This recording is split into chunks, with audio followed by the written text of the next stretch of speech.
বন্ধুরা, আনন্দ পাঠের পক্ষ থেকে সকলকে স্বাগত।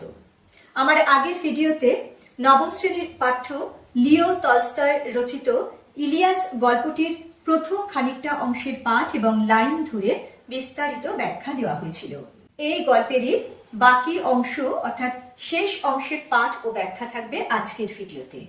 এই আলোচনার প্রথম পর্বে অর্থাৎ গল্পের প্রথমে যেটুকু অংশ আগের দিন বুঝিয়েছিলাম সেখান থেকে কি ধরনের প্রশ্ন আসতে পারে তাই নিয়েও আলোচনা করেছিলাম।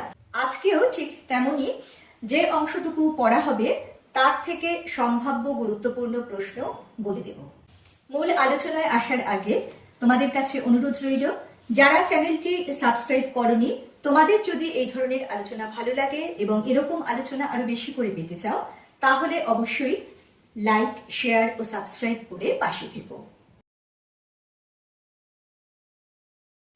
আজকের অংশ শুরু করার আগে প্রথম পর্বে আমরা গল্পের যেটুকু পড়েছিলাম সেটা খুব সংক্ষেপে একটু বলে নেব ধারাবাহিকতা রক্ষার জন্য।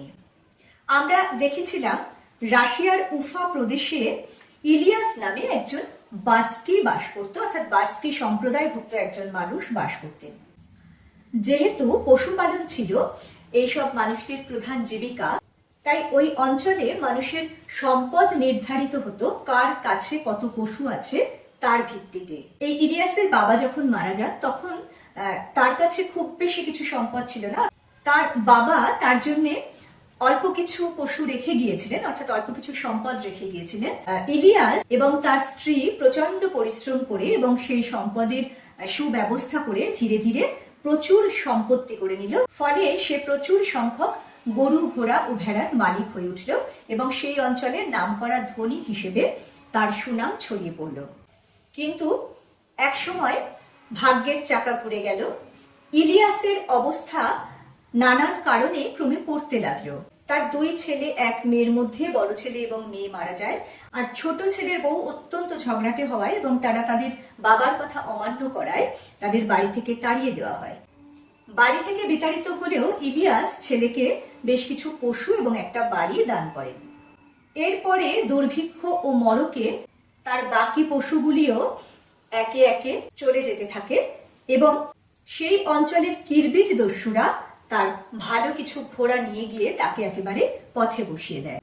এমন অবস্থা হয় যে ইলিয়াসকে তার ঘর বাড়ি, অবশিষ্ট পশু এবং তাঁবু ইত্যাদি বিক্রি করে দিয়ে লোকের বাড়ি বাড়ি সে ও তার স্ত্রী কাজ করে দিন গুজরান করতে থাকে। তাদেরই এক প্রতিবেশী মোহাম্মদ শাহ, যিনি খুব ধনী না হলেও মোটামুটি সচ্ছল এবং ভালো মনের মানুষ, তার ইলিয়াসকে দেখে দুঃখ হয় এবং তিনি ইলিয়াস ও তার স্ত্রীকে বাড়িতে তাদের সাধ্যমতো কাজ করার জন্য আহ্বান করেন এবং তাদের খাওয়া পড়ার দায়িত্ব নেন। প্রথম পর্বে আমরা এই পর্যন্ত পড়েছিলাম। এরপর থেকে শুরু করব আজকের পাঠ ও ব্যাখ্যা। একদিন মোহাম্মদ শাহর একদল আত্মীয় অনেক দূর থেকে এসে তার বাড়িতে অতিথি হলো। তাদের মধ্যে একজন ছিলেন মোল্লা। মোহাম্মদ শাহ ইলিয়াসকে একটা ভেড়া এনে মারতে বলল। ইলিয়াস তার চামড়া ছাড়িয়ে সেদ্ধ করে অতিথিদের কাছে পাঠিয়ে দিল। অতিথিরা খাওয়া দাওয়া করলো, চা খেলো, তারপর কুমিসে হাত দিল। মেঝে কম্বলের উপরে পাতা কুশনে গৃহস্বামীর সঙ্গে বসে অতিথিরা বাটি থেকে কুমিস পান করতে করতে গল্প করছিল। এমন সময় কাজ শেষ করে ইলিয়াস দরজার পাশ দিয়ে যাচ্ছিল। তাকে দেখতে পেয়ে মোহাম্মদ শাহ অতিথিদের বলল, দরজার পাশ দিয়ে যে বুড়ো মানুষটি চলে গেল তাকে আপনারা লক্ষ্য করেছেন কি? একজন বলল, আমি তাকে দেখিনি, কিন্তু ওর মধ্যে বিশেষ করে দেখবার কিছু আছে নাকি? বিশেষত্ব এই যে এক সময় সে এ তল্লাটের সবচেয়ে ধনী ছিল। নাম ইলিয়াস। নামটা আপনারা হয়তো শুনে থাকবেন। অতিথি বলল, নিশ্চয়ই, না শুনবার চোখই। লোকটিকে কখনো চোখে দেখিনি, কিন্তু তার সুনাম ছড়িয়েছিল বহুদূর। দেখা গেল ইলিয়াসের যে মনিব সেই মোহাম্মদ শাহর বাড়িতে একদিন অনেক দূর থেকে কিছু আত্মীয়রা এলেন। ইলিয়াস ও তার স্ত্রী খাবার দাবার রেডি করে অতিথিদের কাছে পাঠিয়ে দিল। অতিথিরা যখন খাওয়া দাওয়া শেষ করে কুমিস পান করতে করতে নিজেদের মধ্যে গল্প করছিল, সেই সময় দরজার পাশ দিয়ে ইলিয়াস চলে যায় এবং তাকে দেখিয়ে মোহাম্মদ শাহ বলেন যে এই লোকটি সেই তল্লাটের সবচেয়ে ধনী ছিলেন। আর ইলিয়াস যে সত্যি সত্যি একসময় রীতিমতো নামকরা ধনী ছিল এবং তার যে একটা দুর্দান্ত সুনাম ছিল এলাকার মধ্যে, সেটা কিন্তু এই অতিথির কথায় আমরা আবারও প্রমাণ পাই, কারণ সে নিজেই বলে যে বহু দূর পর্যন্ত তার সুনাম ছড়িয়েছিল। এবারে মোহাম্মদ শাহ বলেন, অথচ আজ তার কিছু নেই, আমার কাছে মজুরের মতো থাকে, আর তার স্ত্রী আমার ঘটকিদের দুধ দোয়ে। অতিথি সবিস্ময়ে জিভ দিয়ে চুপচুপ শব্দ করল, ঘাড় নাড়তে নাড়তে বলল, সত্যি ভাগ্য যেন চাকার মতো ঘুরে, একজন উপরে ওঠে তো আর একজন তলায় পড়ে যায়। আহা, বলুন তো বুড়ো লোকটা এখন নিশ্চয়ই খুব বিষণ্ণ। কি জানি, খুব চুপচাপ আর শান্ত হয়ে থাকে, কাজও করে ভালো। অতিথি বলল, লোকটির সঙ্গে একটু কথা বলতে পারি কি? জীবন সম্পর্কে ওকে কিছু জিজ্ঞাসা করতে চাই আমি। মোহাম্মদ শাহ যখন ইলিয়াসের বর্তমান অবস্থার কথা অতিথিদের জানান, তখন স্বাভাবিকভাবেই তারা অত্যন্ত বিস্মিত হন, একটু দুঃখ পান এবং সেই অতিথি বলল যে ভাগ্য যেন চাকার মতো ঘুরে, চাকা যখন ঘুরতে থাকে তখন চাকার একটা অংশ উপরে যায়, একটা অংশ নিচে আসে, সম্পূর্ণ চাকাটাই একবার উপরে ওঠে নিচে নামে, এভাবে চলতে থাকে। সেই জন্য আমাদের ভাগ্যকেও দেখবে ভাগ্যের চাকা বলা হয়। কখনো ভাগ্য আমাদের অনেক কিছু দেয়, আমরা অনেক উপরের দিকে থাকি, আবার ভাগ্যই আমাদের অনেক নিচে নামিয়ে দেয়, আমাদের পরিস্থিতি বা অবস্থাকে অনেক নিচে নামিয়ে দেয়। সে কথাই এখানে বলছেন অতিথি, এবং তিনি ইলিয়াসের সঙ্গে একটু কথা বলে জীবন সম্পর্কে তাকে কিছু জিজ্ঞাসা করতে চান, এই কথা বললেন। গৃহস্বামী বলল, নিশ্চয়ই পারেন। তারপর তাঁবুর বাইরে গিয়ে ডাকল, বাবাই একবার এদিকে এসো তো, তোমার বুড়িকেও সঙ্গে নিয়ে এসো, আমাদের সঙ্গে একটু কুমিজ পান করবে। ইলিয়াস আর তার স্ত্রী এলো। ইলিয়াস অতিথি ও গৃহস্বামীকে নমস্কার করলো, প্রার্থনা করলো, তারপর দরজার পাশে এক কোণে বসলো। তার স্ত্রী পর্দার আড়ালে গিয়ে কর্ত্রীর পাশে বসলো। ইলিয়াসকে এক বাটি কুমিজ দেওয়া হলো। সে আবার অতিথি ও গৃহস্বামীকে মাথা নিচু করে নমস্কার করলো এবং একটু খেয়ে বাকিটা নামিয়ে রাখলো। গৃহস্বামী অর্থাৎ মোহাম্মদ শাহ ইলিয়াসকে এবং তার স্ত্রীকে ডাকলেন। দেখো, এই মোহাম্মদ শাহ মানুষটি যে সত্যি ভালো এবং তিনি যে ইলিয়াসের সঙ্গে যথেষ্ট ভালো ব্যবহার করেন, যথেষ্ট সম্মানের সঙ্গে তার সঙ্গে আচরণ করেন, সেটা আমরা এই অংশটুকুতে খুব ভালো করে বুঝতে পারি। তিনি বাবাই বলে সম্বোধন করছেন। এই বাবাই ডাকটি সম্ভবত বুড়ো মানুষকে, আমাদের এখানে যেমন যে কোনো বৃদ্ধা মহিলাকে বা বৃদ্ধ ভদ্রলোককে বাবা মা বলে সম্বোধন করা একটা সম্মান দেওয়ার রীতি হিসেবে বিবেচিত হয়, এখানেও সেরকমই কিছু হয়েছে এবং ইলিয়াসকে তিনি নাম ধরে নয় বাবাই বলে সম্বোধন করলেন। তিনি কিন্তু বললেন না যে তোমাকে কিছু কথা জিজ্ঞাসা করা হবে, তুমি এসো, এভাবে কিন্তু বলেননি, বরং তাদের সঙ্গে একসঙ্গে বসে কুমিজ পান করার কথা বললেন। এই কুমিজ হলো একটি ঐতিহ্যবাহী পানীয় যা মধ্য এশিয়া এবং পূর্ব ইউরোপের তৃণভূমি অঞ্চলের যাযাবর জনগোষ্ঠীর মধ্যে অত্যন্ত জনপ্রিয়। এটি ঘোড়ার দুধ থেকে প্রস্তুত হয়। নিজেদের খাওয়ার জন্য এবং অতিথি আপ্যায়নের জন্য এই পানীয়টি ছিল অপরিহার্য। যাই হোক, ইলিয়াসও এক সময় যথেষ্ট ধনী ঘরের ছিল, তার আদব কায়দা আচার আচরণ অত্যন্ত ভালো হবে সেটা তো আশা করাই যায়। সে আসলো এবং তার গৃহস্বামী অতিথিদের নমস্কার করলো, তাদের জন্য প্রার্থনা করলো, তাদের মঙ্গলের জন্য।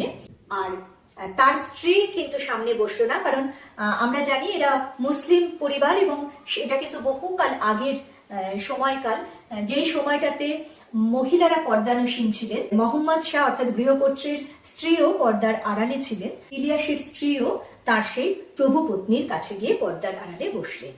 অতিথি তাকে জিজ্ঞাসা করল, আচ্ছা বাবাই, আমাদের দেখে তোমার অতীত জীবনের সুখ সমৃদ্ধির কথা স্মরণ করে এবং এখনকার দুরবস্থার কথা ভেবে কি খুব কষ্ট হচ্ছে?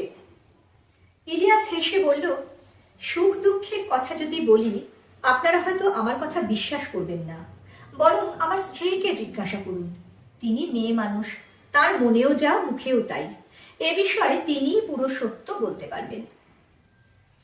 অতিথি ইলিয়াসকে এবার জিজ্ঞাসা করলেন যে এই যে বর্তমানে যাদেরকে দেখছে এই মোহাম্মদ শাহ এবং তার অতিথিরা, তাদের অবস্থা তো এখন ইলিয়াসের চেয়ে অনেক ভালো, ফলে ইলিয়াসের কি এদেরকে দেখে নিজের অতীতের কথা মনে পড়ছে বা বর্তমান দুরবস্থার কথা ভেবে তার কি খুব দুঃখ হচ্ছে? অতিথি জানতে চাইলেন। উত্তরে দেখো ইলিয়াস খুব তাৎপর্যপূর্ণ একটা কথা বলল যে আপনারা হয়তো আমার কথা বিশ্বাস করবেন না, বরং স্ত্রীকে জিজ্ঞাসা করুন, তিনি মেয়ে মানুষ, তার মনেও যা মুখেও তাই। দেখো সে আমলে মহিলাদের তো একেবারে ঘরের মধ্যে জীবন ছিল এবং তারা পর্দানুসীন ছিলেন, বাইরের জগতের সঙ্গে তাদের আদান প্রদান কম ছিল, যার ফলে তাদের মধ্যে জটিলতা অনেক কম ছিল। তাই তাদের চরিত্রের মধ্যে অনেক বেশি সহজতা, অনেক বেশি সারল্য ছিল। ইলিয়াস এখানে সে কথাই বলার চেষ্টা করছেন। তিনি বলছেন তার মনেও যা মুখেও তাই, অর্থাৎ তিনি রেখে ঠেকে বা না মিথ্যে কথা বলবেন না। তাই এর উত্তরটা তিনি তার স্ত্রীর কাছে জানার জন্য অনুরোধ করলেন। অতিথি তখন পর্দার দিকে তাকিয়ে বলল, আচ্ছা ঠাকমা, আগেকার সুখ এবং এখনকার দুঃখ সম্পর্কে তোমার মনের কথাটা বলো তো। পর্দার আড়াল থেকে শামসেমাগি বলতে লাগলো, এই হলো আমার মনের কথা। 50 বছর এই বুড়ো আর আমি একত্র বাস করেছি, সুখ খুঁজেছি, কিন্তু কখনো পাইনি। আর আজ এখানে এই আমাদের দ্বিতীয় বছর, যখন আমাদের কিছুই নেই, যখন আমরা ভাড়াটে মানুষের মতো বেঁচে আছি, তখন আমরা পেয়েছি সত্যিকারের সুখ। আজ আর কিছুই চাই না। অতিথিরা বিস্মিত, গৃহস্বামীও বিস্মিত। সে উঠে দাঁড়ালো, পর্দা সরিয়ে বুড়ির দিকে তাকালো। 2 হাত ভেঙে বসে সে স্বামীর দিকে চেয়ে হাসছে, স্বামীও হাসছে। বুড়ি আবার কথা বলল, আমি সত্য কথাই বলছি, তামাশা করছি না। অর্ধ শতাব্দী ধরে আমরা সুখ খুঁজেছি, যতদিন ধনী ছিলাম কখনো সুখ পাইনি, কিন্তু আজ এমন সুখের সন্ধান আমরা পেয়েছি যে আর কিছুই আমরা চাই না। ইলিয়াসের স্ত্রী অর্থাৎ শামসেমাগিকে যখন জিজ্ঞাসা করা হলো তার অতীতের সুখ এবং বর্তমান দুঃখ সম্পর্কে, তখন কিন্তু তিনি খুব অদ্ভুত, খুব অবাক করা উত্তর দিলেন। তিনি বললেন যে 50 বছর ধরে ইলিয়াস এবং তিনি একসঙ্গে বাস করছেন, সুখ খুঁজেছেন, স্বাভাবিকভাবেই মানুষ যা করে দৈনন্দিন জীবনে, কিন্তু সেই সুখ তারা পাননি। অর্থাৎ তারা যে এত ধনী ছিলেন, এত রমরমা ছিল, এত সুনাম বহুদূর পর্যন্ত ছড়িয়েছিল, তাতে কিন্তু তারা সুখ খুঁজে পাননি। আর এই যে মোহাম্মদ শাহের বাড়িতে ভাড়াটে হিসেবে তারা রয়েছেন, কাজকর্ম করছেন, যখন তাদের কিচ্ছু নেই নিজেদের সম্পদ বলতে, তখন তারা নাকি সুখ খুঁজে পেয়েছেন। খুব স্বাভাবিকভাবেই এই কথায় অতিথিরা এবং মোহাম্মদ শাহ নিজেও বিস্মিত হয়ে যান। মোহাম্মদ শাহ পর্দা সরিয়ে বুড়ির দিকে তাকান এবং দেখেন যে তিনি স্বামীর দিকে তাকিয়ে হাসছেন, তার স্বামীও তার দিকে তাকিয়ে হাসছে। বুড়ি আবারও বলল যে তিনি একেবারে সত্যি কথা বলছেন, তিনি কিন্তু তামাশা করছেন না। কেন এই কথাটি বলল? তার কারণ অনেক সময় কি হয়, মানুষ নিজের ভীষণ দুরবস্থার কথা একটু সরসতার সঙ্গে একটু বিদ্রুপ করে, ব্যঙ্গ করে প্রকাশ করে।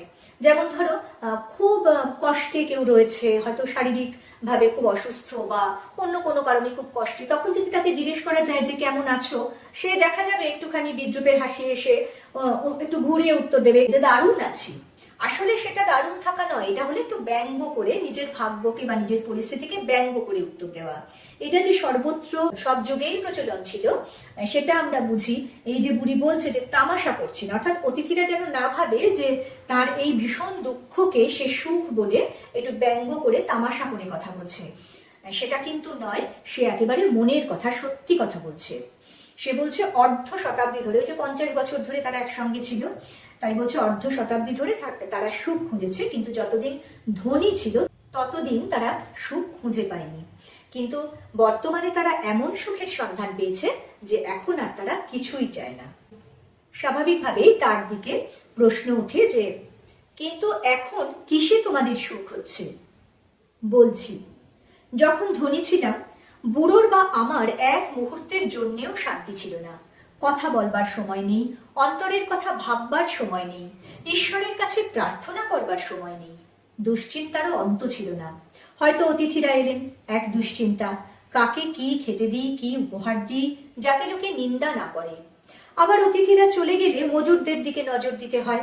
তারা যেমন কম খেতে বেশি খেতেই ব্যস্ত, তেমনি আমরাও নিজেদের স্বার্থে তাদের উপর কড়া নজর রাখি। সেও তো পাপ। অন্যদিকে দুশ্চিন্তা, এই বুঝি নেকড়েতে ঘোড়ার বাচ্চা বা গরু বাছুরটা নিয়ে গেল, কিংবা চোর এসে ঘোড়াগুলোই নিয়ে সরে পড়লো। রাতে ঘুমোতে গেলাম, কিন্তু ঘুমাবার উপায় নেই। মনে দুশ্চিন্তা, ভেরি বুঝি ছানাগুলোকে চেপে মেরে ফেললো। ফলে সারা রাত ঘুমই ছিল না। একটা দুশ্চিন্তা পেরোতেই আর একটা এসে মাথা চাড়া দিত। শীতের জন্য যথেষ্ট খড় মজুত আছে তো? এছাড়া বুড়োর সঙ্গে মতবিরোধ ছিল। সে হয়তো বলল এটা এভাবে করা হোক, আমি বললাম অন্যরকম। ফলে ঝগড়া। সেও তো পাপ। কাজেই এক দুশ্চিন্তা থেকে আর এক দুশ্চিন্তায়, এক পাপ থেকে আর এক পাপেই দিন কাটত। সুখী জীবন কাকে বলে কোনো দিন বুঝিনি। এই জায়গাটা খুব ইম্পর্টেন্ট। তোমাদের প্রশ্নোত্তর যখন আলোচনা করবো নিশ্চয়ই এখান থেকে প্রশ্ন করব। দেখো, বুড়ি এবারে একেবারে বিশদে ব্যাখ্যা দিল কেন তার এইরকম মনে হচ্ছে যে এখনই সে আসল সুখের সন্ধান পেয়েছে। সে বলছে যে যখন ধনী ছিল তখন বুড়োর অর্থাৎ ইলিয়াসের বা তার এক মুহূর্তের জন্যও শান্তি ছিল না। তাদের কথা বলার কোনো সময় ছিল না, অন্তরের কথা ভাবার সময় নেই। এই কথা কেন বলা হচ্ছে? আসলে আমরা তো বলি যে আমাদের ভেতরে আরেকজন মানুষ থাকে, আমরা বহু সময় তাকে অবহেলা করি। আমাদের মন কি চায় আমরা যেন জিজ্ঞেস করতে ভুলে যাই, আমরা তার কথা শোনার অবকাশ পাই না। ঠিক সে কথাই এখানে এই বৃদ্ধা বলছেন, এবং বলছেন যে ঈশ্বরের কাছে প্রার্থনা করবারও তাদের সময় ছিল না। কারণ যত সম্পদ, সেই সম্পদ রক্ষার জন্য দুশ্চিন্তা। যেমন সে সময় সম্পদ বলতে তাদের পশুগুলি ছিল, সেই পশুগুলিকে ঠিক মতন খেতে দেওয়া হলো কিনা, তাদেরকে চুরি করে নিয়ে গেল কিনা, আবার মজুরদের রেখেছিল, সেই মজুররা ঠিক মতো কাজ করছে কিনা, তারা বেশি খেয়ে কম কাজ করছে কিনা, এসব দিকেও নজর রাখতে হতো। আর বৃদ্ধার আরেকটা খুব গুরুত্বপূর্ণ উপলব্ধি, এই যে মজুরদের কাছ থেকে কাজ আদায় করে নেওয়ার জন্য তারা নজর রাখতো, এইখানে এসে তিনি বুঝছেন, তিনি যখন নিজেও মজুরের মতন কাজ করছেন, হয়তো এই উপলব্ধি তার সেই জন্যই হয়েছে যে এটা এক ধরনের পাপ। তারপরে ছিল তার স্বামীর সঙ্গে মতবিরোধ। সারা দিন ধরে তারা কাজ করতো, আমরা আগেই দেখেছি, এবং এত কাজের মধ্যে স্বাভাবিকভাবেই মতের অমিল বা মতবিরোধ হবে। ফলে তিনি বলছেন যে সেটাও এক ধরনের পাপ। এই যে নিজেদের মধ্যে ঝগড়া করা, এগুলো তো আমাদের মনকে বিষিয়ে তোলে, সেই জন্যই হয়তো এগুলোকে পাপ বলে বুড়ি উল্লেখ করছে। এবং খুব সুন্দরভাবে সে ব্যাখ্যা করছে যে এক দুশ্চিন্তা থেকে আরেক দুশ্চিন্তায়, এক পাপ থেকে আরেক পাপেই দিন কাটতো। অর্থাৎ একটা সমস্যার কথা ভাবলো এবং সেটার সমাধান করতে না করতে আরেকটা সমস্যা মাথায় এসে উঁকি দিত। ফলে তাদের রাতের ঘুম পর্যন্ত নষ্ট হয়ে গিয়েছিল, এবং তারা সুখী জীবন কাকে বলে সেটার সন্ধান কোনোদিনও পাননি। আর এখন অতিথিরা প্রশ্ন করে, এখন বুড়ো আর আমি একসঙ্গে সকালে উঠি, দুটো সুখ শান্তির কথা বলি, ঝগড়াও কিছু নেই, দুশ্চিন্তাও কিছু নেই। আমাদের একমাত্র কাজ প্রভুর সেবা করা। যতটা খাটতে পারি স্বেচ্ছাই খাটি, কাজেই প্রভুর কাজে আমাদের লাভ বই লোকসান নেই। বাড়িতে এলেই খাবার ও কুমিজ পাই। শীতকালে গরম হবার জন্য লোমের কোট আছে, জ্বালানি আছে। আত্মার কথা আলোচনা করবার বা ভাববার মতো সময় আছে। সময় আছে ঈশ্বরের কাছে প্রার্থনা করবার। 50 বছর ধরে সুখ খুঁজে খুঁজে এতদিনে পেয়েছি।